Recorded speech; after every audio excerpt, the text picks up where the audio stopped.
तो दोस्तों स्वागत है आपका let's improve English YouTube channel पर। हमेशा की तरह मैं आपकी इंग्लिश इंप्रूव करने फिर से आ गया हूँ। आज मैं आपको कुछ ऐसे वर्ड्स और ऐसे फ्रेजेस सिखाऊंगा जिनका मीनिंग आपको जरूर पता होना चाहिए अगर आप स्मार्ट साउंड करना चाहते हैं। After all that is the title of this video, isn't it? अच्छी इंग्लिश बोलने वाले लोग किस तरह के वर्ड्स का इस्तेमाल करते हैं और आप उन वर्ड्स उन फ्रेजेस को इस्तेमाल करना सीखना चाहते हैं तो इस वीडियो को एंड तक जरूर देखो और आपको बहुत कुछ सीखने के लिए मिलेगा। मैं आपको प्रॉपर्ली बताऊंगा कि कौन से वर्ड और फ्रेज को कैसे यूज करना है, उसका मीनिंग क्या है और उससे हम कैसे एग्जाम्पल सेंटेंसेस बना सकते हैं। तो ये आपको जरूर पता होना चाहिए अगर आपको इंग्लिश अच्छी बोलनी है। So let's get started. दोस्तों गेट क्रैशर का मतलब होता है ऐसा इंसान जो बिना परमिशन के, बिना इजाजत के किसी पार्टी, इवेंट, गैदरिंग कहीं पे घुस जाता है ना, बिना इजाजत के, बिना परमिशन के, बिना अथॉरिटी के, किसी ने उसको बुलाया नहीं है, वो बिन बुलाए मेहमान है, ऐसी जगह वो चला गया है, तो ऐसे इंसान को बोलते हैं गेट क्रैशर। ऐसे इंसान को बोलते हैं गेट क्रैशर जो बिना इजाजत के, बिना परमिशन के, बिना बुलाए कहीं पर चला जाए, वो होता है गेट क्रैशर। अब आप एग्जाम्पल्स देखिए। कुछ बिन बुलाए मेहमान आ गए तो इंग्लिश में आप बोलेंगे a few gate crashers showed up. तो गेट क्रैशर्स ऐसे लोग जो बिना बुलाए आ जाएं, उनको आप बोलो gate crashers. A few gate crashers showed up. Came भी बोल सकते हैं, दे केम, वो आ गए, उसकी जगह बोलो दे शोड अप। देखना कोई बिन बुलाए मेहमान ना आ जाए। मैं एक पार्टी अरेंज कर रहा हूँ, ध्यान रखना कोई बिन बुलाए मेहमान ना आ जाए, मतलब कोई ऐसा आदमी ना आ जाए जिसको हमने न्योता नहीं दिया है या ऐसे ही फालतू के लोग ना आ जाए। ध्यान रखना इस बात का। सोचो कैसे कहोगे। मेरे इंग्लिश बताने से पहले आप वीडियो को पॉज करके खुद सोच लिया करो एक बार। इससे आपका एक्टिवली पार्टिसिपेशन होगा और आप बहुत बेहतर एक्सरसाइज के थ्रू सीखेंगे हर एक चीज को। तो इंग्लिश में बोलो ensure that no gate crashers show up. Ensure कर लेना कि कोई भी गेट क्रैशर्स शो अप ना करे। एंश्योर की जगह आप बोल सकते हैं make sure that no gate crashers show up. Thick and fast. Thick and fast को यूज करो जब आपको ये बताना है ना कि कुछ चीजें बहुत जल्दी जल्दी हो रही हैं, बहुत ज्यादा मात्रा में हो रही हैं और जल्दी जल्दी हो रही है, फटाफट जल्दी जल्दी हो रही है, ज्यादा हो रही हैं, तो मतलब वो थिक एंड फास्ट हो रही हैं। इन एग्जाम्पल्स के थ्रू आप बहुत अच्छे से समझेंगे। भर भर के शिकायतें आई। इंग्लिश में बोलो the complaints came thick and fast. The complaints came thick and fast. Thick and fast यानी बहुत ज्यादा आई और एकदम से बहुत सारी आ गई। भर भर के सवाल पूछे गए। कैसे कहेंगे? The questions came thick and fast. The questions were asked thick and fast. तो क्वेश्चन आए, थिक एंड फास्ट आए, मतलब जल्दी जल्दी आए और बहुत सारे आ गए एक बार में। Somebody was bombarded with the questions. So the questions came thick and fast. जब कुछ गैर कानूनी हो रहा होता है या कुछ गलत हो रहा होता है तो बड़े लोग आते हैं, अथॉरिटी में जो हैं, मिनिस्टर्स, रूल बनाने वाले या सरकार कुछ एक बड़ा कदम उठाती है उन क्रिमिनल्स को रोकने के लिए जो कुछ गलत काम कर रहे हैं। वो जो बड़ा कदम उठाती है ना, जो भी वो स्ट्रिक्ट मेजर्स फॉलो करते हैं, जो भी वो चीज़ करते हैं, वो रूल बना देते हैं बड़े बड़े और बहुत सख्ती कर देते हैं, उस सिचुएशन को क्रैकडाउन बोलते हैं इंग्लिश में। क्रैकडाउन एक ऐसी सिचुएशन है जहां पर सरकार बहुत ही ज्यादा सख्ती कर रही है किसी चीज को लेकर, वो है क्रैकडाउन। स्कूल ने नकल के खिलाफ सख्त कार्रवाई शुरू कर दी। भाई अब नकल नहीं होनी चाहिए स्कूल में, उन्होंने ऐसा ठान लिया, एकदम सख्त हो गए वो। The school launched a crackdown on cheating. तो स्कूल ने लॉन्च कर दिया है क्रैकडाउन को। क्रैकडाउन लॉन्च कर दिया, एक ऐसी स्थिति बना दी स्कूल के अंदर जहां पे नकल को बिल्कुल भी अलाउ नहीं किया जाएगा। The school launched a crackdown on cheating. झूठी खबरों पे सख्त कार्रवाई होनी चाहिए। सोचो, there should be a crackdown on fake news. There should be a crackdown on fake news. Don't let anybody spread fake news. There should be a crackdown on fake news. भ्रष्टाचार पे सख्त कार्रवाई हो रही है। भ्रष्टाचार बोले तो corruption. A crackdown on corruption is in progress. It is underway. It's happening. A crackdown on corruption is in progress. Crackdown किया जा रहा है, मतलब बहुत सख्ताई बढ़ती जा रही है। राउंड अप का मतलब होता है एक जगह पे बहुत सारे लोगों को एकत्रित करना, इकट्ठा करना। आप जब बोल रहे हो कि round up the people, round up the students, round up the teachers, मतलब इन लोगों को एक जगह पर एकत्रित करो, एक जगह पर इकट्ठा करो। बच्चों को डिनर के लिए इकट्ठा करो, यहाँ पर बच्चों को एकत्रित करो। तो आप इंग्लिश में बोलो round up the children for dinner. Round up the kids for dinner. मेहमानों को इकट्ठा करो, सबको चाय पिलाएंगे। सो round up the guests. Round up the guests. Grind it out. इसका आप यूज करो जब आप ऐसा दिखाना चाहते हो कि कोई इंसान बड़े ही धैर्य के साथ परिश्रम करता है, चाहे कठिनाई कितनी ही बड़ी हो या प्रॉब्लम कितनी सारी आ रही है, लेकिन वो हार नहीं मानता, वो लगा रहता है, मेहनत करता है, बहुत ज्यादा मेहनत करता है। तो मेहनत बहुत ज्यादा कर रहा है तो आप बोलो he is grinding it out. In example से आप अच्छे से समझेंगे। मैं पूरी तरह लगा हुआ हूँ कहने का मतलब है मैं बहुत मेहनत कर रहा हूँ। I am grinding it out, I am grinding it out. मैंने पूरी जान लगा दी।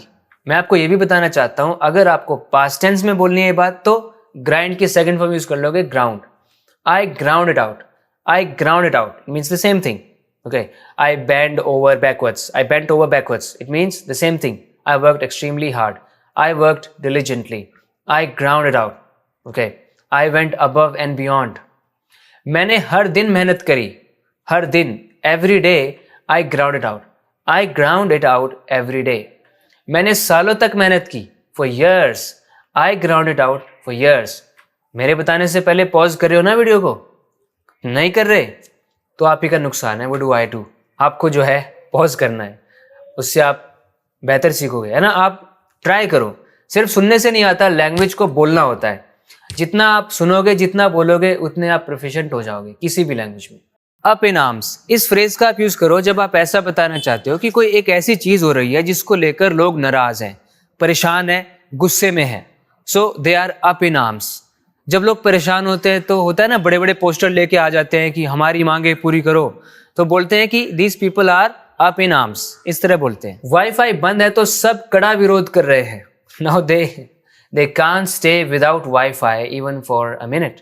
सो वाईफाई बंद है, the wifi is of, the wifi is of, so everyone's up in arms, everyone's up in arms. सब विरोध कर रहे हैं।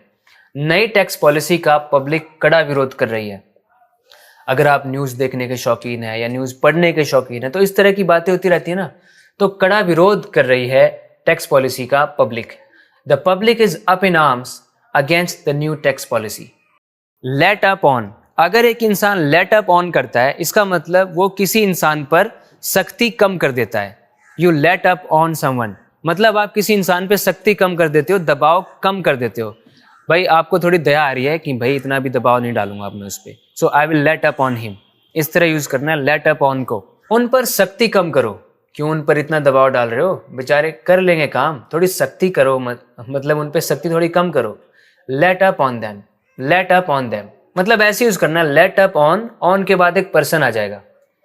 बारिश ने हम पर रहम तो किया, चलो बारिश बहुत ज्यादा हो रही थी, जैसे कि बहुत नुकसान हो गया और इवेंचुअली थोड़ी कम हुई, चलो भाई बारिश ने हम पे थोड़ा रहम तो किया। यहाँ पर भी आप लेट अप ऑन का यूज करो। तो लेट अप ऑन एक पर्सन ही नहीं करता है, कोई इस तरह की स्थिति कर सकती है जो बहुत ही कठिन थी, बहुत अनप्लेजेंट थी, फिर धीरे धीरे वो ईज ऑफ हो रही है। So the rain finally let up on us, the rain finally let up on us. It rained heavily, it really came down and it gave us a pretty hard time but eventually it let up on us. तूफान ने हम पर जरा भी रहम नहीं किया। सोचो आप बताओ अब इसको कैसे कहेंगे। अभी रेन वाला आया था ना, ये वैसे ही बनेगा। तो इसको बोलो the storm didn't late up on us, the storm didn't late up on अस। अब ये सवाल थोड़े कम करो, कोई मुझसे सवाल पे सवाल किए जा रहा है ना। So questions are coming to me thick and fast. तो मैं बोल रहा हूँ अब ये सवाल थोड़े कम करो। Let up on the questioning now, let up on the questioning now. So let up on a person और let up on something that's unpleasant. Slip up करने का मतलब होता है गलती कर देना, कोई चूक हो जाना। अगर एक इंसान स्लिप अप कर देता है मतलब वो गलती कर देता है। हो सकता है वो बड़ी लापरवाही से काम कर रहा था तो उससे कुछ चूक हो जाती है, वो गलती कर देता है, उसको उसका स्लिप अप करना कहलाया जाता है। उसे कहते हैं कि उसने स्लिप अप कर दिया। कभी कभी गलतियां सबसे होती हैं। याद करो आपसे भी कभी ना कभी किसी ना किसी दिन गलती तो हुई होगी। ये सीन देखा है आपने मुझसे शादी करोगी मूवी का? आपसे भी कभी ना कभी गलती से गलती हुई होगी। तो इंग्लिश में बोलेंगे everyone slips up occasionally. Sometimes की जगह बोल दो occasionally, you sound better. Sometimes भी बोल सकते हैं, ओकेजनली मोर और less means the same thing. So everyone slips up यानी हर कोई स्लिप अप करता ही है। एवरीवन है तो स्लिप में ऐसा आ गया। एक छोटी सी चूक सब खराब कर सकती है। One small slip up can रूइन everything. मैं आपको बताना चाहता हूं कि स्लिप अप को एज अ वर्ब भी आप यूज कर सकते हैं, जैसे हमने ऊपर किया एवरीवन स्लिप्स अप, हर कोई स्लिप अप कर देता है। यहाँ पे जो स्लिप अप है ये नाउन है। एवरीवन नहीं है, वन स्मॉल स्लिप अप यानी एक छोटी सी चूक, एक छोटी सी गलती। जब आपका ध्यान नहीं है, कुछ आप भूल गए, आपकी नजर नहीं पड़ी, अचानक से कुछ गलती हो गई, उसको आप इंग्लिश में ओवरसाइट भी कह सकते हैं। Oversight, one small oversight can रूइन everything. जैसे हम हिंदी में कहते हैं ना दिग्गज, बड़े बड़े दिग्गज, बड़ी बड़ी हस्ती, बड़े बड़े आदमी, प्रभावशाली आदमी, है ना, तो उन लोगों को इंग्लिश में आप बोलो बिग विग्स।